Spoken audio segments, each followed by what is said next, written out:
Welcome to Moving Conversations, a podcast for movement professionals by movement professionals. If you coach, train, or teach movement, Pilates, or fitness, then this podcast is for you. With more than 60 years of experience in fitness and Pilates, your hosts Brian Ritchie and Nora St. John explore the science of human movement, diving deep into the facts, myths, and common misconceptions, hoping to spark thought and conversation about how we view fitness and movement. Now, let's jump into Moving Conversations. And welcome back to Moving Conversations with Brian Ritchie. Joining me as always is Nora St. John. Good morning, Nora. How's it going on the West Coast there?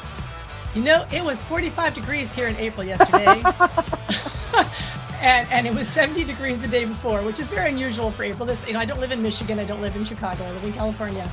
I was freezing all day. It was like my body was like, what is happening here? Spring has sprung. Stop being so cold. See, how are you doing? I was going to say, here it's been freezing, but we've had cold rain. So with that rain, oh my gosh, it like gets you to the bone. I could not get warm enough in the house. I had, blankets on and I had just sitting there sort of shivering, and my family's looking at me like I'm out of my mind. I'm like, I'm cold. Leave me alone. I'm from Hawaii. Leave me alone. I'm cold. So it's a better day today. Hopefully this weekend will be nice for both of us. We can get outside and do some things. And speaking of doing some things, we decided today to talk about something that I think it's overlooked a lot in both of our worlds. Yes. I think personal trainers as well as Pilates instructors, yoga, everybody overlooks this because we take it as a given. But we're talking about cardiovascular fitness. Yep. Endurance work.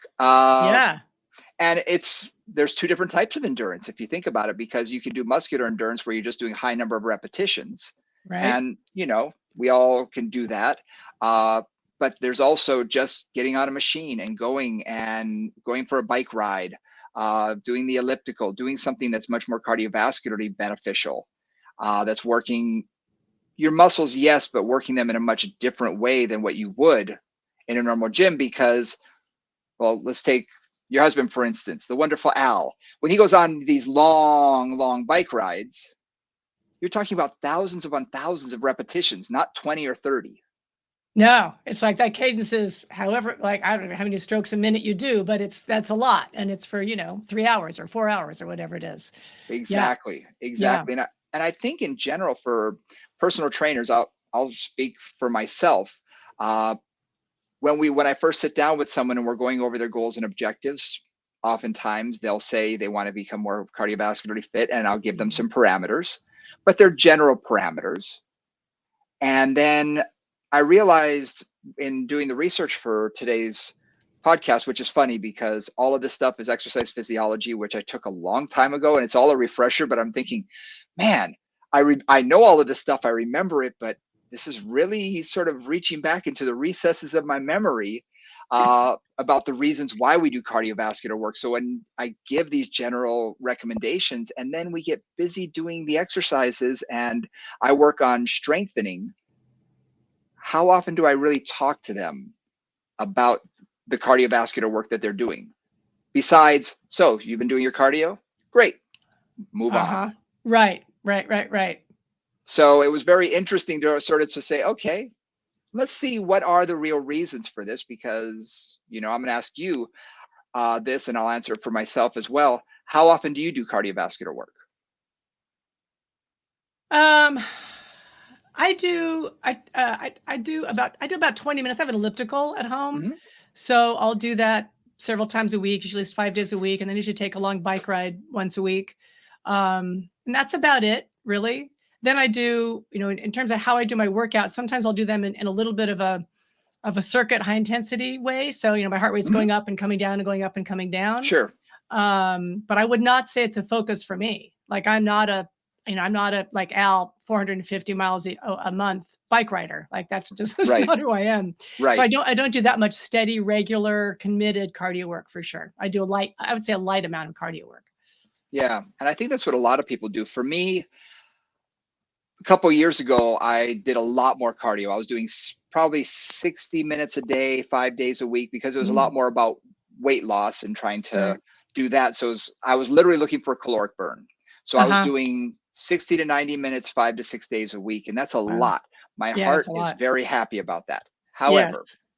However, recently, probably since the pandemic and beyond, I've been doing 4 days a week, 30 minutes per, getting my Yeah. heart rate into my target zone, about 140 beats a minute, 145, Yeah. which is fairly comfortable. I do it, at first thing in the morning, 5 a.m., get on the Yeah. machine, get it out of the way.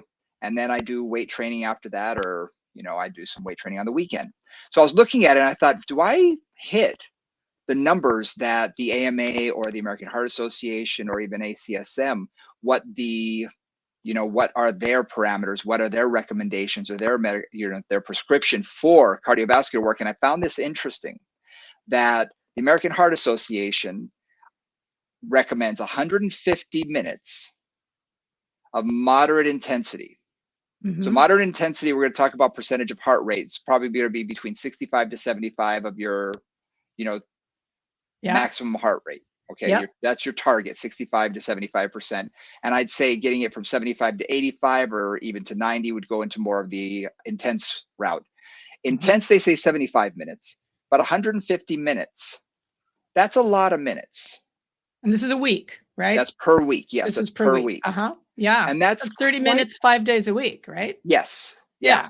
And that's, and I thought, well, that's about what I'm doing. So that's not too bad. I figure I'm, in my target heart rate, I'm probably at about 70 to 75%. So, I'm getting closer, or I'm at 75 to 80% of my target heart rate. So that's great. I'm between, moderate to intense. But for our clients, getting them to do something like this, do you think they're going to be able to get into that moderate range by just doing something like walking? Because I can't. If I walk, I'm like at 90 beats a minute.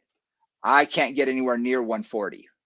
Unless and Sacramento's pretty flat if you've been here. Yep. So if I'm hiking, if I'm walking, unless I'm going up a pretty serious grade, my heart rate is, honestly, it doesn't hit 100 usually. Yeah. And actually for me, in biking, if I'm biking and I'm biking on flat, my heart rate doesn't go much above 110.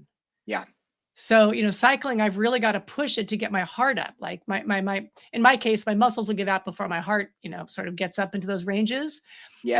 And that's kind of where I'm playing with, is how do I get, the muscles strong enough to be able to actually work them hard enough to get my heart rate up. Because it just, for me, that balance doesn't work easily.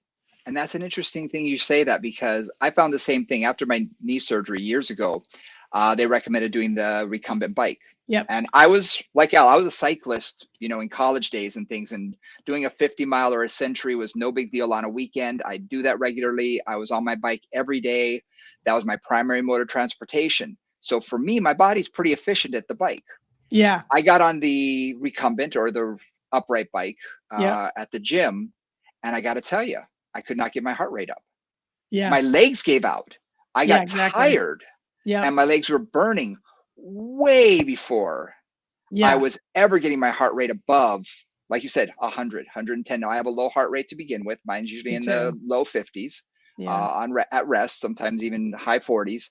But still, I have to work incredibly hard to get it up that in something that's not weight bearing.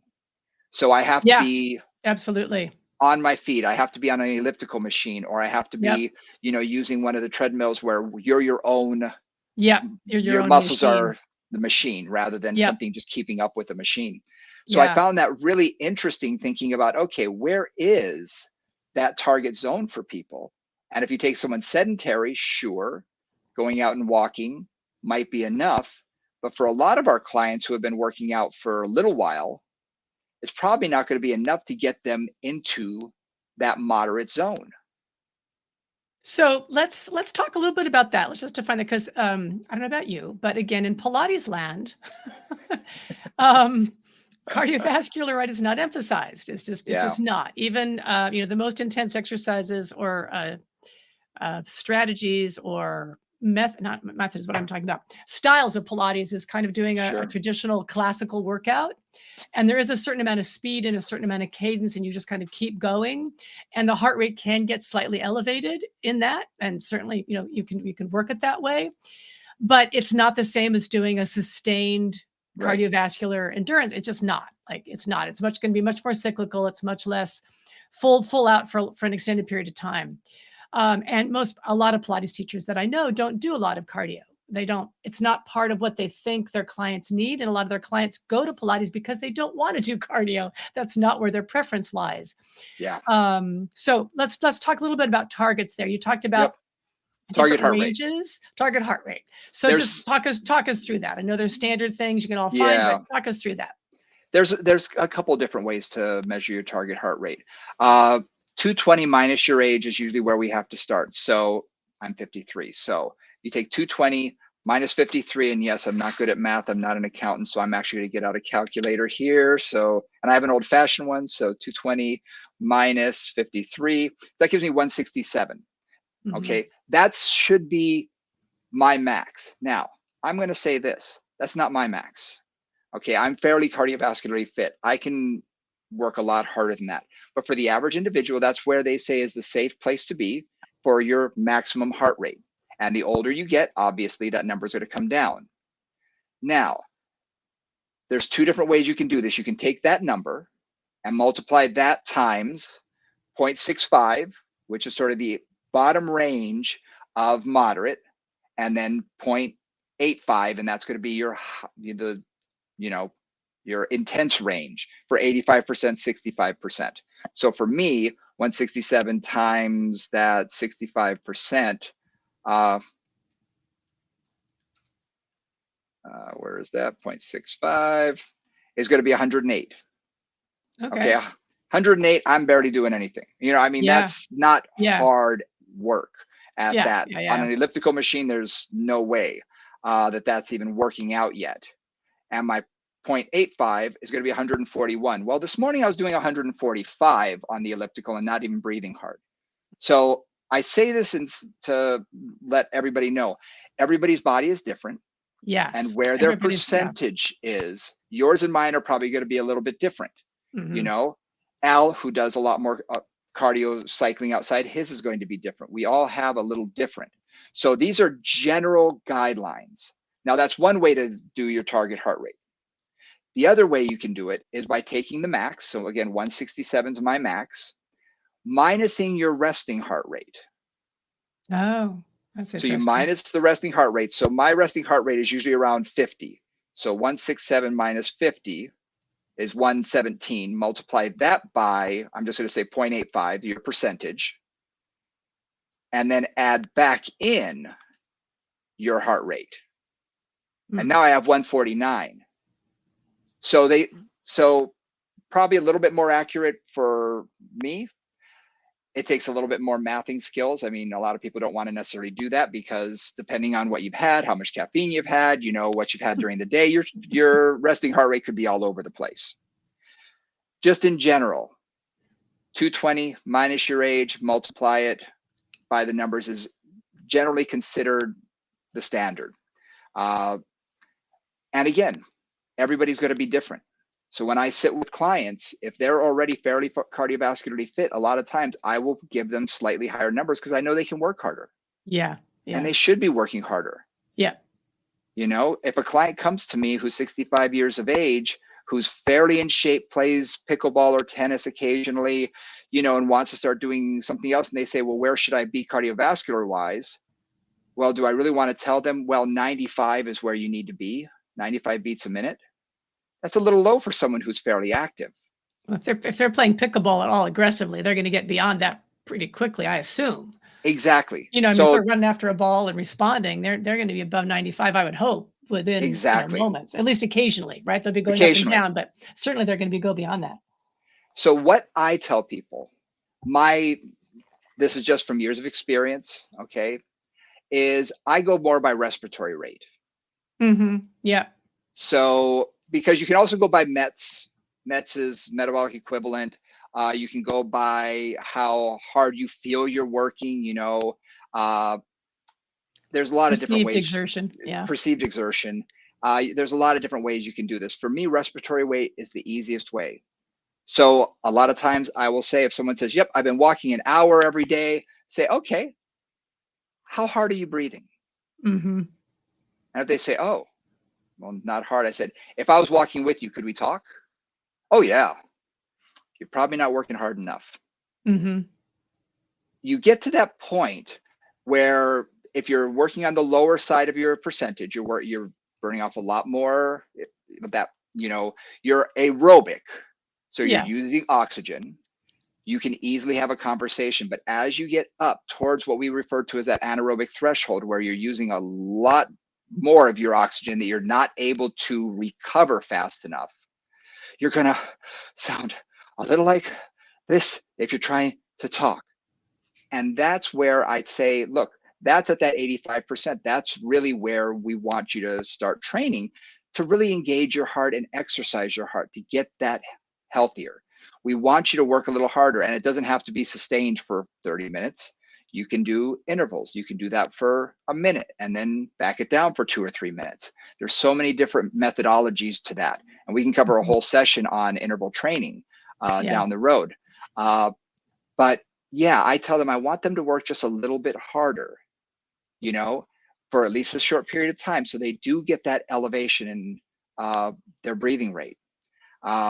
Something that I read and one of my doctor friends brought up to me and said, there's a study that said as long as you get to the point where you get to anaerobic threshold for a minute, you're going to exercise your heart enough that all you need is that 1 minute a day, and you're working out hard enough, and it's going to benefit your heart. I was like, okay. And this guy's he's a surgeon. He's very smart. And I'm thinking, so you're telling me that you run down the street and back, elevate your heart, you go at a full sprint, you elevate your heart rate to its maximum, and in that 1 minute, you're giving your heart the same benefit that I am doing 30 minutes at 140, 145 beats a minute. I have a hard time believing that, just physiologically. It just doesn't make sense to me. Yeah. But again, he's basing his opinions on what works for his lifestyle, I'm sure. Yeah, absolutely.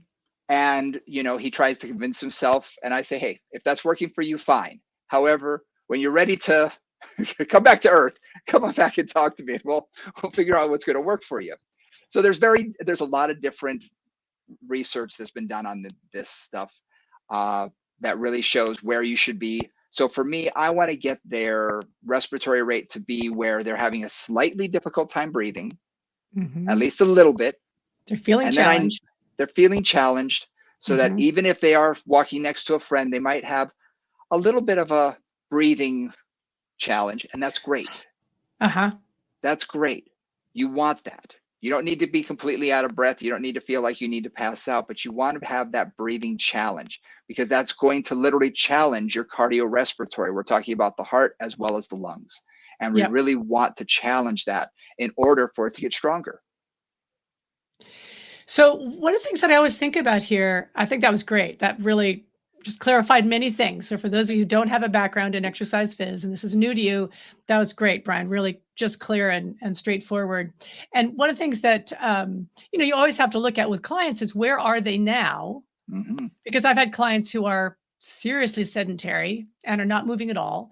And so for them, if they can commit to walking half an hour a day, that's at least going to get some blood pumping through their system, right? Their heart rate may not go up much, their breathing may not get hard, but there's at least movement going through the body. I'm starting at the very base level, because so many of our clients, and we know this from the statistics, something like 80 to 85% of Americans exercise less than 20 minutes once a week. Yes. Something like that. It's like they're fully sedentary. Yep. Right. And I'm like, I don't really understand how they can go somewhere and go grocery shopping for less than at least 20 minutes of walk around the grocery store every week. But whatever, people have their own issues. And so it's also like, where are they? And then where do they want to go? Because again, I've worked with a lot of high level athletes, and particularly things like dancers. And dancers are generally pretty funky on their cardio, because it's not something they emphasize. And dance is a very sporadic, it's more like high intensity interval training kind of training, right? You're like, you do nothing, you're going at the bar, you're doing your warm up, you go across the floor for like 15 seconds or 30 seconds, and then you stop, and then you go to the other side, and then you do it again. And even a dance performance, you may be full out for 3 minutes, 5 minutes, and you may not. You may be like, you go across the stage for 2 minutes and then you stop and you wait for your next entrance. So dance has always been very, very sporadic that way and not particularly sustained. And a lot of dancers that I know have had trouble with their cardio because they just don't do that.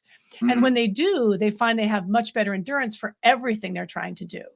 Yeah. Right. So cardio is always something that when you are stronger cardiorespiratorily, it just gives you more endurance and a stronger foundation for whatever you want to do, whether it's Pilates or cycling or fitness or weight training or anything. Right. So Mhm. that's kind of where I try to get to is how can we just increase where you are by some incremental amount, whatever that is for that person. What's interesting is you brought up something that is pretty big in the fitness world, which is high intensity interval training versus long sustained, Mm-hmm. cardiorespiratory fitness, Yeah. getting on an elliptical machine. Right. Because, and never the two shall meet.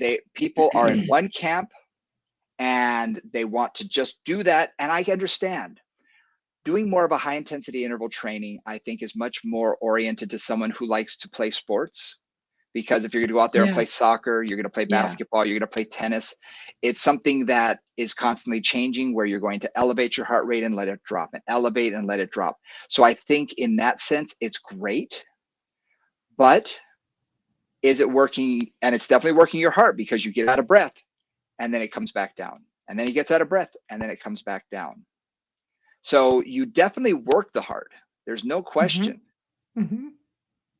But is it as equal as the long sustained cardiovascular work that some people do, where they will do 45 minutes or an hour or, an hour and a half at a sustained, maybe not at 85 or 90% of their target heart rate, but at still 70%. staying within it, Yeah. right? Staying within that range. Yeah. And personally, I think there's something to be said for both. Mm-hmm.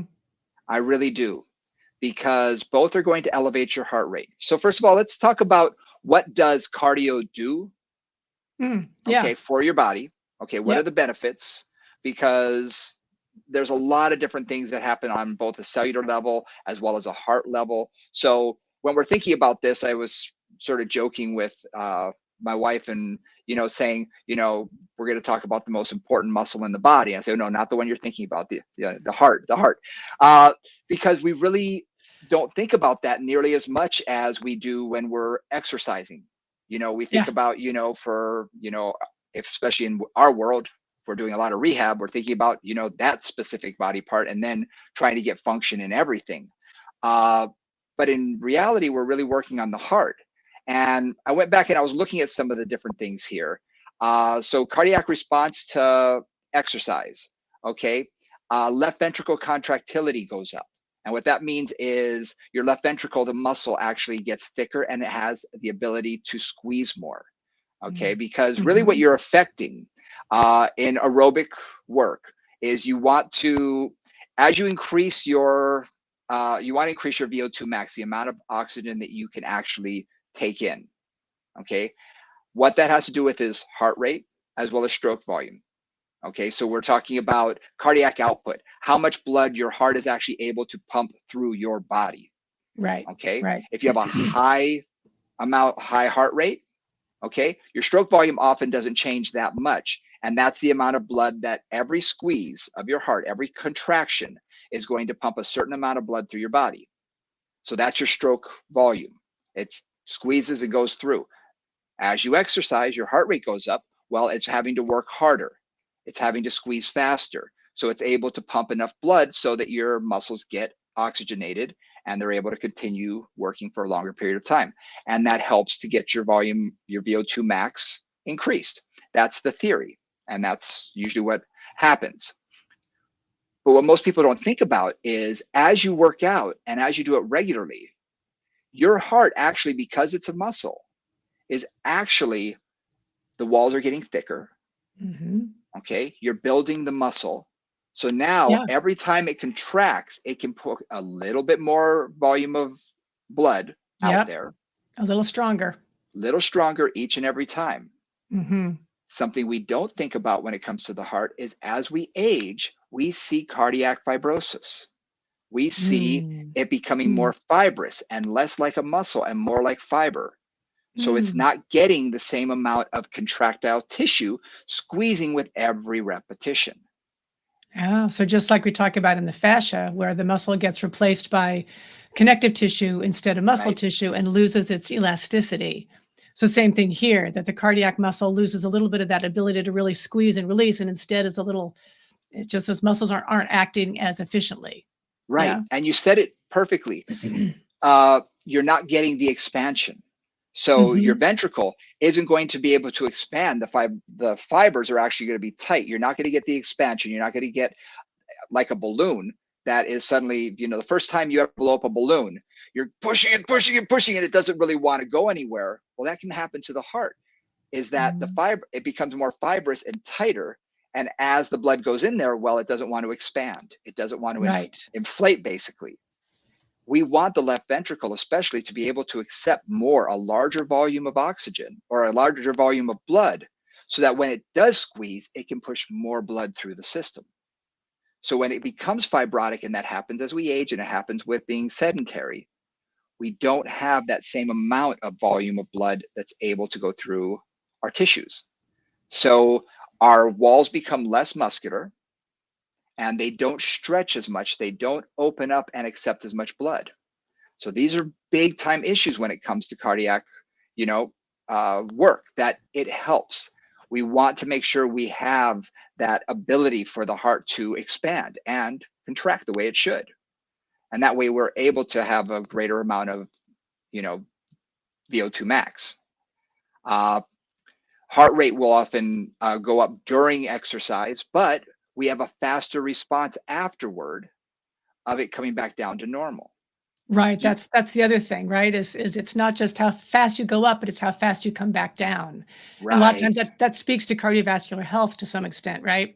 That like if you're like boom, boom, boom, boom, boom, boom, boom, and you stop and it's like ha boom, ha boom, ha boom, pretty quickly, that means your heart is able to react appropriately to the stimulus Yep. that's put into it. It's recovering. Yeah. And that's Yeah. really Yeah. recovering at that moment. And I don't know, ACSM way back when we used to have to take the test, it was much more for exercise physiologists than it was for personal trainers, because we Right. had to do things like figure out VO2 max. We had to test everybody, get their heart rate to its maximum, and then count, see how long it took for them to get back down to, their resting rate. And that showed where their cardiovascular fitness was to a certain degree. Mm. And someone who's not in shape, well, that stays elevated. That will not drop Hmm. very quickly. But someone Right. like, an athlete, you know, they may do some sprints or something like that. And then all of a sudden, okay, you can see that they're coming down. And before long, their body's back to, they've recovered. So that's a huge thing that we look at for cardiovascular fitness. And we want that. We really want that. Uh, Mitochondrial content within the cells goes up when we do cardiovascular work. We talked about this when we talked about why we do warm up and things like that for the muscle. I want cardiovascular work because I want more mitochondria within the cell. That's going to lead to greater oxygen utilization. That's going to lead to greater recovery and waste removal within the cells. And the mitochondria, for those of you who are not so familiar with that, the mitochondria are, we call them the powerhouse of the cells. They Yep, basically produce energy for the cell, right? yep, And the amount of mitochondria that you have and how efficient it is a direct relationship to how much energy you have, yep. and how you can use it. And one of the things they're finding in long COVID and in all those chronic fatigue situations is the mitochondria are damaged.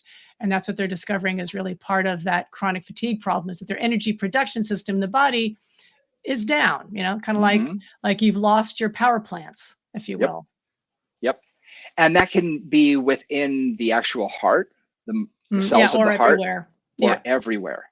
yeah, yeah, yeah. And that's really important for recovery as well. Because again, it's the amount of oxygen that you're taking in. You want more oxygen going to your muscles so they can recover faster, so they can get rid of the carbon dioxide quicker. They get rid of the waste. They use what's good, get rid of what's bad, and can do so quickly Hmm. and efficiently. And we are in such a society now of being sedentary that we're not moving nearly as much, not nearly as much as we should. And our bodies were never designed to just sit around. No, they're designed to be moving all the time Yeah. and to have that circulation going and to basically having the cells be bathed in good stuff all the time, right? Hmm. Clean blood and oxygen and nutrition instead of kind of sitting stagnant for long periods of time and literally the blood getting stagnant and the nutrition not moving through the body the way it should. Exactly. Exactly. So there's a lot to also be said about what happens to the actual capillaries within our circulatory system as well, because those Mhm. capillaries will widen in order to deliver more oxygen if it's more cardiovascularly fit. You have less resistance, less peripheral resistance within your arteries and your veins. So you're able to flow your, basically, the way I describe this is, think of your circulatory system, your blood, as being a river. You want it to be a raging river and not this slow trickling stream. Mhm. And the capillaries are the point at which they hit sort of the end. So your arteries are taking blood all the way to the muscle, and they go from arteries to arterioles. And then when they hit the capillaries is when they say, okay, now all you blood, all you oxygen out of the system. Let's go into the Right. muscle. Okay, you go over here, Exactly. you go over here, you go over here. And then it says, okay, now the waste products, come back in, come back in, come back in. It's like everybody get out of the bus, and now everybody else go get on the bus. And now we got to make the return trip through our venous system back to the Right. heart. And that's how we, take the oxygen into the muscles, take the carbon dioxide out of the system. And that's basically how the circulatory system works. Well, if you are better cardiovascularly fit, well, guess what? You've got a much faster bus that holds a lot more people. You get a lot more oxygen to the system and can withdraw more cardiovascular because those capillary beds can widen and deepen, and it allows for greater utilization of oxygen and carbon dioxide elimination. So it And really just as helps your circulatory system. Yeah, and just as this is I'm getting practical here. Brian is our science guy today. I'm just kind of the commentary, so I'm the color commentary here. One of the things that I always think about with cardio and with me with all my clients is I want you to be doing something that you can feel your blood moving through your whole body like Mm, every day. Right? I mean, again, at a very basic level, because I know, I don't know about you guys, but when it's cold or even when it's hot, but particularly when it's cold and I wake up in the morning, my hands are not that warm, my feet are not that warm. And that's a lot of times why I'll do cardio first thing in the morning is yeah. because, and I do it until I can feel like the blood is pulsing in my fingers, the blood is pulsing in my toes, right? Like that circulation is actually going through my whole body. And that lets me know, like, all right, everything's moved out. I'm cleaning out whatever happened in the night. All those bad guys are getting on the bus and getting exhaled out, hopefully, or excreted out, depending on what's happening.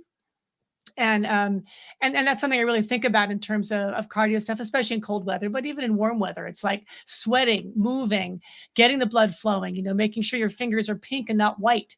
All those things are silly, but those are things that just help me to realize, like, is my blood circulating or is it not? Like, Hmm. is it moving or is it stagnant? And keeping it moving is really important. And I think what you're doing is it's a good way to do something to wake yourself up, to get your body moving, to Hmm. get your energy flowing rather than just having coffee, rather than just having caffeine, which a lot of people, feel the need to. And yet, first thing in the morning, the more you can move, you're talking about natural endorphins through the body. You're Yeah. releasing of those endorphins. Also, natural painkillers are going to be released. And I don't know about you. I wake up in the morning, I tell my wife I feel sort of like watching Ozzy Osbourne walk. I sort of hunch over, going to the bathroom. My body isn't Uh-huh. quite warmed up yet. I'm like, Uh-huh. Hello. oh. And by the time I get to the bathroom, okay, things are moving around a little bit better. Okay, I'm moving around. But if I can get on and do cardio right away, then by the time my first client comes, my brain's going. I'm Yeah, ready to go. exactly. Agreed. And it's just like, okay, my body's ready, rather than coming in and sitting down and doing paperwork. And I do that one day a week. I take my off day, but I will tell you, I can feel the difference. And when I Yep. do my workout and I do some release work, I do my cardio, I do a little bit of strength training, I do some core work. By the end of that, it's like, all right, I'm ready now. I'm ready for the day.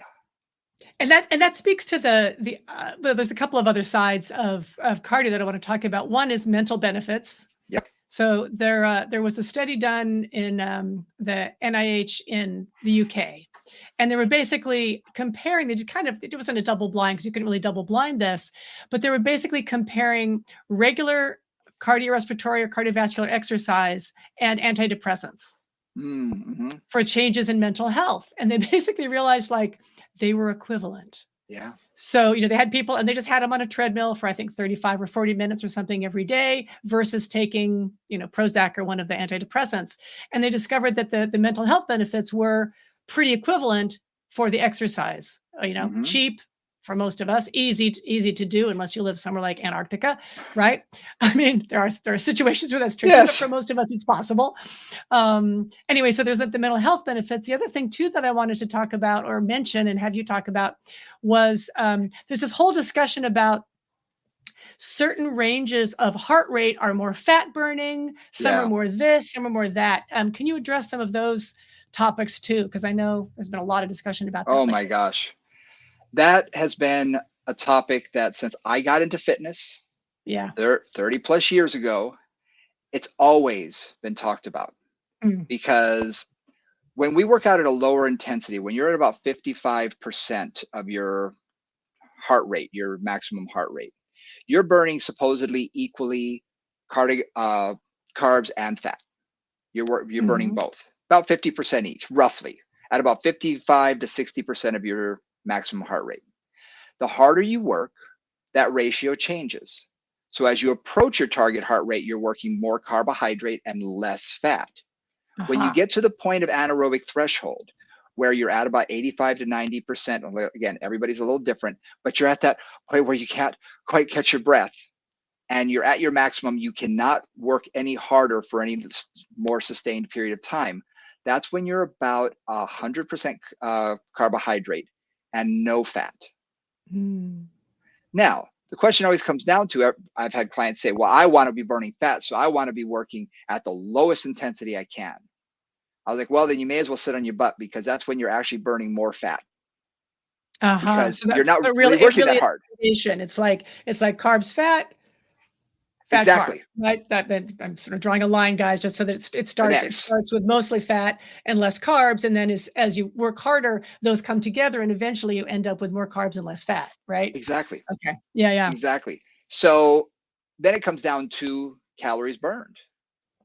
Because, and you're looking at a percentage of calories. So let's say I worked out today, I did my 30 minutes. So I think it said I burned about 400 calories for that 30, 35 minutes, whatever I did. Okay, so let's say I worked out at my lowest rate. Well, then roughly 200 of that would be from carbs, 200 would be from fat, roughly. Okay, if I work out way more, well, that 400 calories would be much more from carbohydrate. But here's the kicker. You burn more calories when you're working more intensely. You're working harder, so you're actually burning more calories.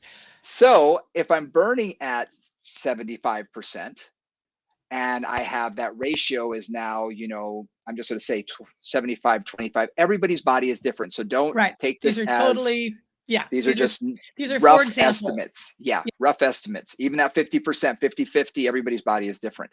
But let's say I'm burning 75% carbs and 25% fat, but I burn an extra 200 calories. Well, guess what? I burned an extra 200 calories. So that's what it always comes down to people is, oh, what's more important? The amount of calories burned, the amount of fat burned, the percentage of fat versus carbohydrates, and there's no clear-cut answer. There is no clear-cut answer as to, because that I've studied weight loss for inside and out 30 plus years. There is no clear-cut answer because I've done both. And for me, what I've told clients, and we'll get into exercise prescription in a minute, but work at whatever feels comfortable to you to start with, because I'd rather have you doing something than nothing. Yeah, absolutely. And if you can go for an hour at a moderate intensity rather than 20 minutes at a little higher intensity, well, you're probably going to burn more calories doing that. Okay. But you and I have had this conversation before. I am not a believer that calories in equals calories out for every single person. No, because metabolism is so individual. Metabolism is so individual that you Yeah. can't really say, well, I burned off 300 calories, so that means that my basal metabolic rate. No, everybody's body is different in some way, shape, or form. And when you add in hormones and menopause and all these other factors that occur as we age, lots change. A Yeah. whole lot changes. So we can't say calories in equals calories out. For exercise prescription in general, what I tell people when they first sit down with me is I say, okay, what can you promise me you can do every day or 3 days a week? Because we have to be realistic for people too. I live in an area where people, I mean, I have some attorneys who say, oh yeah, I saw my kids last night when I got home at 9:30. I said, wait, you left at 8 a.m. or 7 a.m. and you got home at 9:30 at night. So some people do work those crazy hours. So you have to be realistic as to what they can do. And I'll say, can you do 3 days a week of 30 minutes to start with? Can you do that? And most people will say, yeah, I think I could do that. Great. Okay, it's a start. It's a start. Even if that means, okay, for those 3 days, you're going to have to get up an extra half an hour early, or go for a walk before you even get home. I've told some people downtown, I'll say, okay, during lunch hour, go for your walk. Well, I don't want to come back sweaty. Do it during dinner. Half the office is gone when you get back anyway. And it's cooler if it's and it's cooler. Yeah, in DC. Yeah, exactly. But I try and find what can be their baseline. Okay. And I want to ping in there just a minute, because the other Sure. thing too is what is their flavor? Oh yeah. Right, because you put it, because I know a lot of my clients love to do just the elliptical or the treadmill or running or cycling, something really repetitive and kind of long-termish, right? Yep. Like they like to go for a 45-minute bike ride, or they get on the elliptical for half an hour, and that works for them. Yep. Other clients, that bores them to death. Oh yeah, they won't do it. They won't. They just won't do it. So for those guys, I've got to say, okay, well, let's figure out like a 15-minute high intensity interval training circuit for you, because you need the stimulation of doing 15 push-ups and then this and then this and then this and then this and then this, because otherwise you're not going to do it. So it's also what is their need and what is their flavor and what keeps them, again, what is sustainable? What will they actually do? Critical Absolutely. question. Just adding in that idea about what do they like, or will they do? I mean, basically. And that's huge. That is a huge factor. And it comes down to something that I like to call functional cardio work. In that, what I will do for these clients is, like you said, it's not necessarily high interval, or high intensity interval training, but it is interval. So I will have them do 5, 7, 10 exercises that are fairly easy. Exactly. Jumping jacks, knee ups, marching, step ups, whatever it is. But they're going to do it. You're going to do a minute. Then you're going to do, or what the one I like is 40-20, 40 seconds of work, 20 seconds of rest. That allows you 20 seconds to get to the next thing you're going to do. Right. The next station, basically. Yeah. And then you continue on. So your heart rate will go up and down slightly, but it's not going to peak like it does during high intensity interval training and then come all the way back down. So you're not fighting that huge bounce up and down, but it's more of a gentle, it goes up and comes slightly down, goes back up and slightly down. And by the end of the 10th exercise, what they find is that it's able to stay at a peak at a higher rate for a longer period of time. Right. And then I say, just repeat. And if you're doing that 10 minutes, you have your 10-minute cycle. Take a minute break, repeat. Take a minute break, repeat. That's your 30 minutes right there. Yeah. And it doesn't feel so inundated of just, oh, one more step, just, I mean, right. it's like, some people love that and some people hate that. Yeah. Right. I catch up on my programs. So I'll watch TV or something like that and watch my heart rate to make sure I'm working out hard enough. But that's how I can catch up with that. Yeah. And I put my Kindle on and I'm just like, read away, because I'm a reader. So it works fine for me. Yeah. Exactly. So for us, it works to do that. But I also find that the monotony does get to me sometimes. So I will do my functional cardio, or maybe I'll add it in 1 day a week. So I'll do 3 days on the elliptical and 1 day a little bit more more high intensity, but I watch my heart rate, and often it doesn't get that much higher, little bit, but not that much higher than it would when I'm just on the elliptical, but it has that variability of slightly going up and slightly coming down. And I break up the monotony. Yeah, exactly. So I find functional cardio is something that can be a lot of fun for people. And if you think about playing sports, that's kind of what you're doing. If you're thinking Hmm. about basketball or soccer, a lot of Yeah, those type of they're all sports, episodic, right? It's like boom, down, boom, boom, right? yep, Work hard and then pause a moment and then work hard. Yeah, exactly. Tennis even, you serve and yeah. then you're running side to side, front to back, and then you take a little break and then you serve again. So it has that up and down. So for some people, it just works better. And I want to add one little thing in there too, which is accessibility. Not Hmm. everybody. So two things. One, there often are inexpensive gyms in your area, Yeah. oftentimes 25 or 30 or $50 a month, where you Yep. can go and do cardio. Right? Like they've got machines, you've usually got a whole bank of various machines. And if you choose an unbusy time, you can usually get there, right? So that's one option in terms of just accessibility. If you don't want to buy one for your home or don't have Yep. one or whatever. But the challenge there is then you've got to like get up, you've got to get your clothes on, you've got to get your stuff together, you got to get in the car, Yep. right? So that has to be super convenient. And when they do studies on people going to gyms, like if the gym is more than like 3 miles away, people won't go. Won't do it. Yep. Right, it just won't happen. So the thing about the functional fitness version is usually I can have people do that in basically about a 6 by 6 square in their Yep. living room, all body weight, no props if I'm going to do no props, and we can just get it going without any excuses. And Yep. sometimes you need no excuses, right? Like, Yep. okay, I can do this. There's a lot of really great apps now that will time that for you. Like there's little Tabata apps and that kind of thing where you Yep. can set the Exactly. timer. And there's even a lot of like, the 7-minute workout and things available online where you can follow along Yep. with that too. So that's just something again that's the no excuses version, which I sometimes need to give to clients because I know if they have to get up and get in the car and go somewhere or stop on the way back from work or whatever, it's not going to happen. So Yeah. just thinking about too, like again, that's that part of that sustainability. Yep. Yep. There's an app called Stark Fitness that I've used. Hmm. It's awesome. And the reason I say that is I'm trying to pull it up now if I can show it to people on YouTube.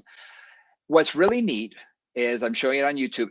If you put in what tools you have, so it shows Oh, a Bose, nice. so it shows a kettlebell. Yeah, It'll bands, show bands, etc. all sorts of All things. kinds of things. Yeah, guys, it's got like weights things, it's got kettlebells, it's got TRX. Yeah, Yeah, all the tools you could possibly have. yeah, and it gives you a certain number of exercises for each, and you can do a random program and say, Mhm. I have 10 minutes to work out.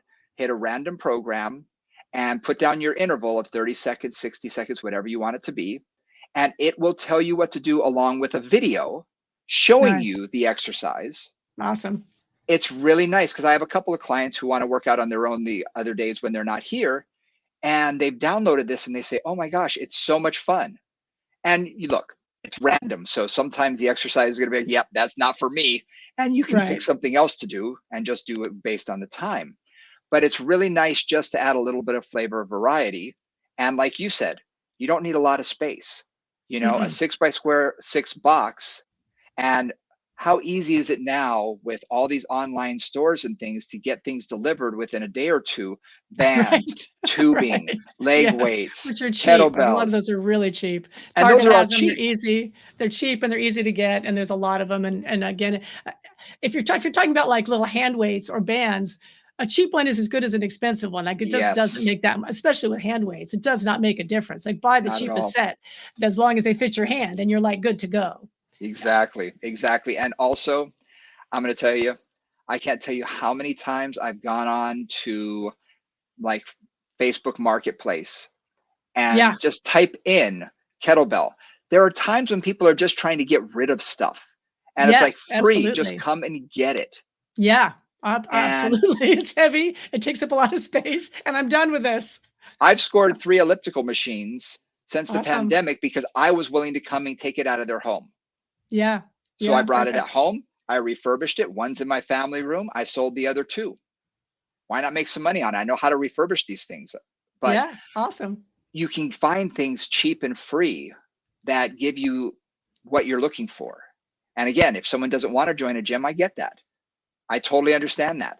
But there's no excuses to move. You can do movement and Yeah. you can do it And in I a would small amount of space.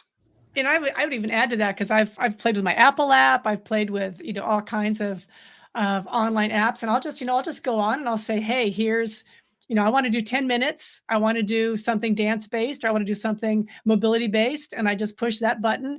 And it's not always great. But again, if I just need somebody else to tell me what to do, because not everybody is a self-motivated exerciser. I'm very well aware of that as a dancer. Yep. It's like, I need somebody to tell me what to do. And then I Yeah. put it on and I just go through it. And I don't do the things that are stupid, because some things are like, okay, that's just stupid or not for me. I'll make something else up. But there's so many options out there now that Yep. can really get your heart rate up and just keep you moving. So those are No. nice ways to do that. Yeah. And there are apps galore. Let's face it. There are Yeah, tons of there are apps. 11 billion. Yep. Yeah. And find one that suits your fancy. A friend of Mm-hmm. ours has Pocket Pilates, which is great. Mm-hmm. If that's what you want to do, it'll at least get you moving. Cardiovascularly, it Yep. may not be as, intense as you'd like, but at least get you moving. And Pilates for a lot, Anytime. It's always Pilates there. Anytime is there. Pilates Land. Yeah. And I said Stark Fitness. There's a lot of different ones, and I'm Yep. Yep. sure every manufacturer of every type of whatever you're buying from them, they probably have their own version of a workout that you can do with their equipment, Yeah. and do it. The point is just do something. Mm-hmm. Get out there and do something, and it's better than nothing. So again, about exercise prescription, I like to tell people, start with what you can do. Yep. And I'll usually start people 3 times a week at 30 minutes, because there's no excuses at that rate. You could Right. say, can you do 30 minutes? Sure. When they stop seeing results, Mm-hmm. that's when I'll say, okay, we need to kick this up. Can we do 40 minutes? Can we do one extra day? Can we change something? Maybe you've been walking on the treadmill. Okay, maybe that's not hard enough. And we haven't talked about monitoring heart rate yet, and we'll get to that in just a second. But we can only change a few things, right? But we can change intensity, how hard they're Mm-hmm. working. We can Yep. change variety, Yep. the type of equipment they're using, frequency, the amount of times they're doing it, and duration, the Yep. longevity, how long they're going to do it for.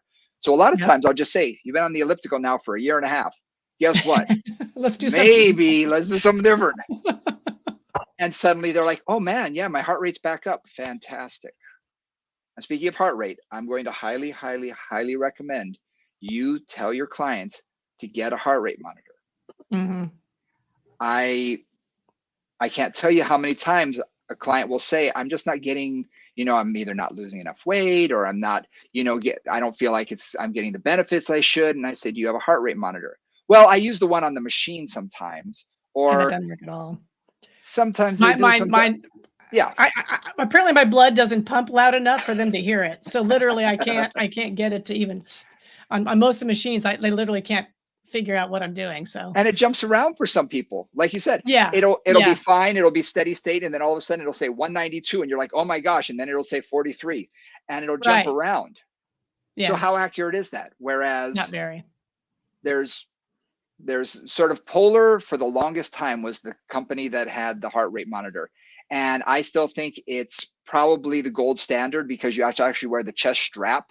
Mm-hmm. And I think that for that, it's fantastic. It's great in an exercise physiologic, capacity. Yeah. I mean, we use it for research and things. It's fantastic for that. For me, I don't like wearing something. You probably don't know this about me, but I don't like wearing a bra. So I don't like something around my rib cage. It doesn't feel normal to me. And I feel like Yeah. it's constricting when I'm moving. I feel like I can't breathe. I feel like it like hugs my ribs in. And my whole thing about breathing is like, breathing. I actually want to move my ribs. And when I do that with a Polar, half the time it just falls down to my waist and I kind of can't get it to stick. Exactly. Without actually literally sticking it to me, which is annoying. Yep. Anyway. So yeah. I'm an Apple guy. The Apple Watch for me works great.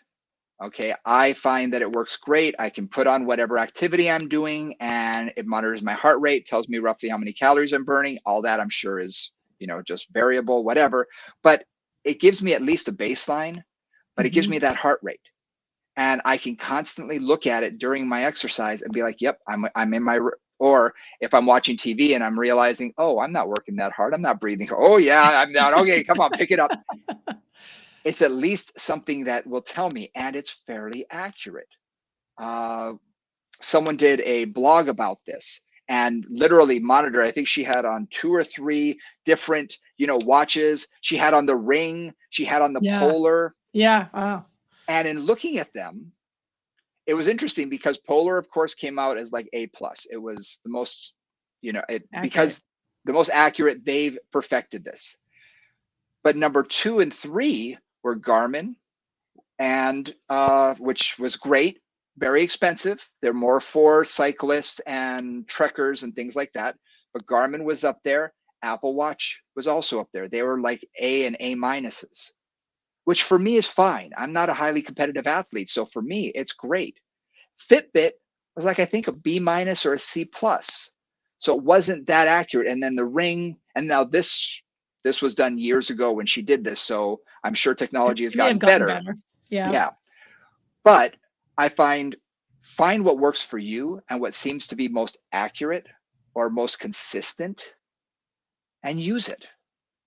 That's what I tell And clients. I would also say, I mean, there is an accessibility thing. I mean, Apple Watches They are can be expensive, expensive. and Absolutely. Garmin's are really expensive. So, Oh, and that's yes. not everybody can afford that just to monitor their heart rate. Yep. So the other thing that I do is I just put my finger up to like Yep. my throat, and I look at my watch and I count. I usually go for either 6 seconds or 12 seconds, and I multiply it by, by Yep. 5 or 10, depending. And that gives me a rough rate too. So just so you Yep. know, there are ways to do this without massive technology and a massive investment. Absolutely. You have to Absolutely. pause for a moment and do that, but just so you know, that's how I've done that for years too. Yeah. I mean, that's how, when I taught group exercise, that's all we had. That was before Yeah. Polar, did that. But I will say this, the cheapest Polar now is like $39. Oh, that's just So totally affordable. That's it's great. affordable for most people. And yes, it has a Yeah. chest strap. But also, I told a client this yesterday. I said, go on to, Facebook Marketplace or eBay. You can find people who have upgraded. My Yeah. birthday, I got a brand new Apple Watch. Well, you know what? I've got Yep. another one sitting at home, which either Right. one That of my works kids fine. is going to use, Hmm. or I'm going to want to get rid of. So people, a lot of my times my clients will say, oh yeah, I just put my old iPad, or I just put this on, to sell. So you can get things at fraction of a cost. And if you're mainly using it just for heart rate and it doesn't matter to do all the other fancy things, it may be just fine for you too. So there are less expensive options out there. Right. So you can, take a look and see what works best for you. But again, old school right here. It does work. It does Oh, work. look, there it is.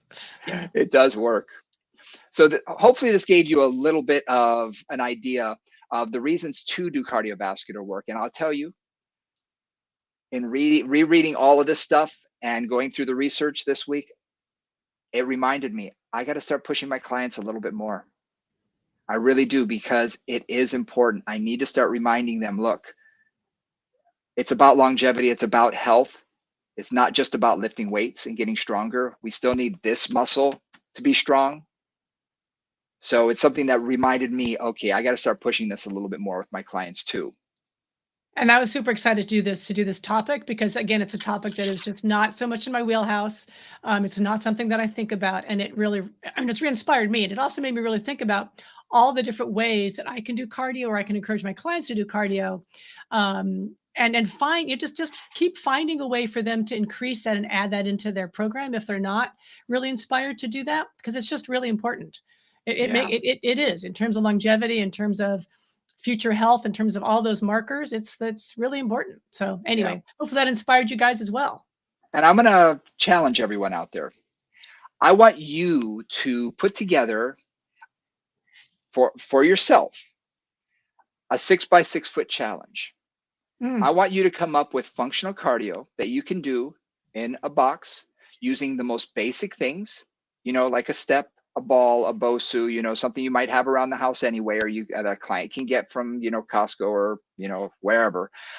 Bands, tubing, hand weights, whatever you can find, and put together 6 to 10 exercises and do 30-minute routine and see how you feel afterwards. See how it feels and see if you got your heart rate up and see if you had fun. And that's a big thing too. Make it enjoyable. hmm Love it. So I'm just putting that challenge out there to you this week, because if you can do it for yourself. When I first got into the industry and told my mom, I'll never be able to afford a gym, it's all this expensive equipment, she challenged me and said, don't use anything but a ball, a step, light hand weights, and tubing for the next month. If you can do that with your clients and they don't complain, guess what? You can go out on your own. And that was the moment that I said, yeah, I can. And so I'm going to challenge you to do the same thing for your own body, but also something that you can give your clients and say, hey, you can do this at home. It doesn't take that much space. Love it. Okay, guys, that's your homework. Yep, that's your homework.